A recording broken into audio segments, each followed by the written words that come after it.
வணக்கம். இன்றைக்கு இதுதான் நிகழ்ச்சியில இன்னைக்கு நடந்த சில முக்கியமான நிகழ்வுகளை தற்போது பார்க்கலாம்.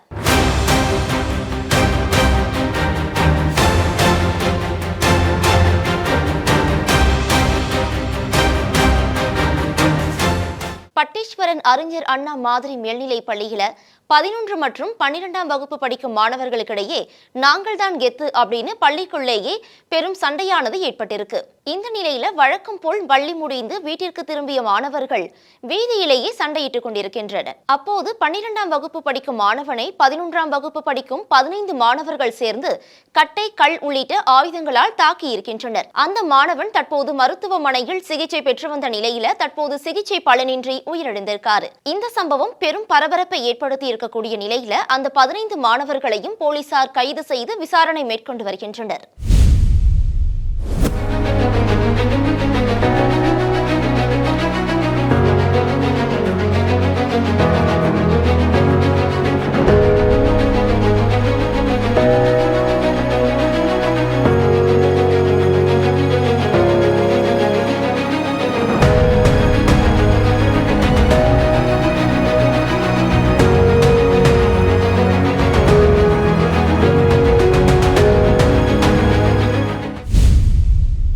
அயோத்தியில் பாபர் மசூதி இடிக்கப்பட்ட சம்பவத்தின் 33வது நினைவு தினம் இன்று அனுசரிக்கப்படுது. இதேபோல நெல்லை மாவட்டம் மேலப்பாளையத்திலும் முக்கிய நகர் பகுதிகளில் கடைகள் அடைக்கப்பட்டு போராட்டம் நடத்தப்பட்டு வருது.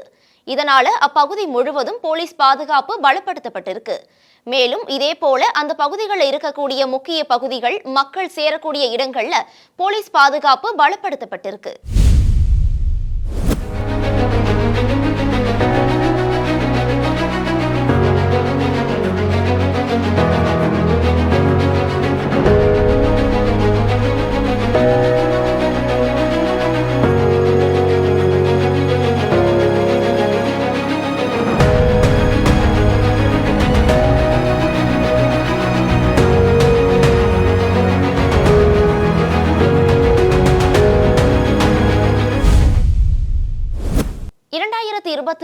ஆண்டு நடைபெற இருக்கக்கூடிய புத்தக கண்காட்சியின் குறித்தான தகவல்கள் தற்போது வெளியாகியிருக்கு. ஜனவரி 7ஆம் தேதி முதல் ஜனவரி 19ஆம் தேதி வரை 13 நாட்கள் இந்த புத்தக கண்காட்சி நடைபெற இருக்கிறதாகவும் தெரிவிக்கப்பட்டிருக்கு. தென்னிந்திய புத்தக விற்பனையாளர் மற்றும் பதிப்பாளர் சங்கத்தின் சார்பாக இந்த கண்காட்சி நடைபெறும். இந்த ஆண்டும் இந்த புத்தக கண்காட்சி சென்னை நந்தனம் OMCA மைதானத்தில் நடைபெற உள்ளது குறிப்பிடத்தக்கது.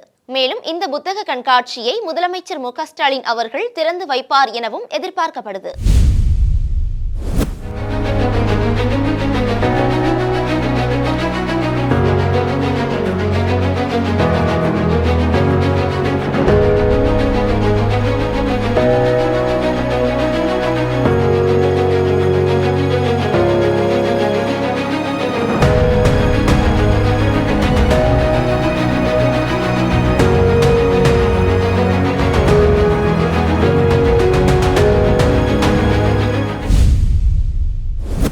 கோட்டூர்புரத்தில் உள்ள அண்ணா நூற்றாண்டு நூலகத்தில் முதலமைச்சரின் தாயுமானவர் திட்டம், கல்வி, சுயதொழில் மற்றும் அரசு நலத்திட்ட உதவிகள் வழங்கும் விழா நடைபெற்றது.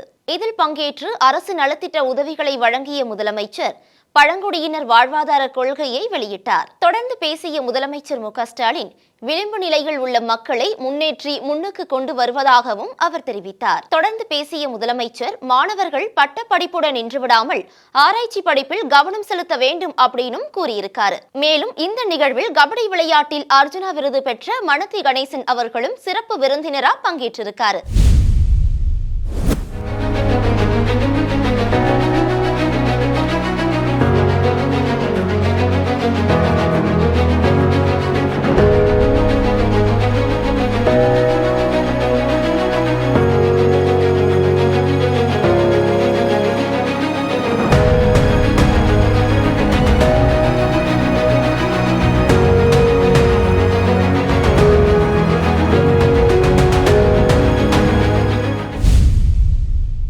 ராமநாதபுரம் மாவட்டம் கீழக்கரையில் 2 கார்கள் மோதிய விபத்தில் ஐயப்ப பக்தர்கள் 4 பேர் உட்பட 5 பேர் உயிரிழந்திருக்கும் சம்பவம் பெரும் பரபரப்பை ஏற்படுத்தியிருக்கு. பிற மாநிலத்தை சேர்ந்த 5 ஐயப்ப பக்தர்கள் காரில் ராமேஸ்வரம் நோக்கி சென்று கொண்டிருந்திருக்காங்க.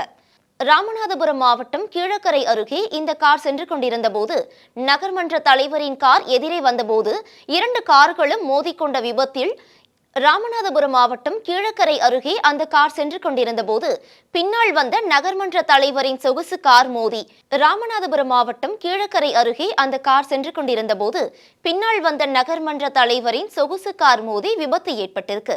இந்த விபத்துல ஐயப்ப பக்தர்கள் 4 பேர் சம்பவ இடத்திலேயே உயிரிழந்திருக்காங்க. மேலும் அந்த நகர்மன்ற தலைவரின் ஓட்டுநரும் சம்பவ இடத்திலேயே உயிரிழந்திருக்காரு. மேலும் மருத்துவமனையில் அனுமதிக்கப்பட்ட நிலையில சிகிச்சை பலனின்றி மேலும் ஒரு ஐயப்ப பக்தர் உயிரிழந்திருக்கும் சம்பவம் பெரும் சோகத்தையும் அதிர்ச்சியையும் ஏற்படுத்தியிருக்கு.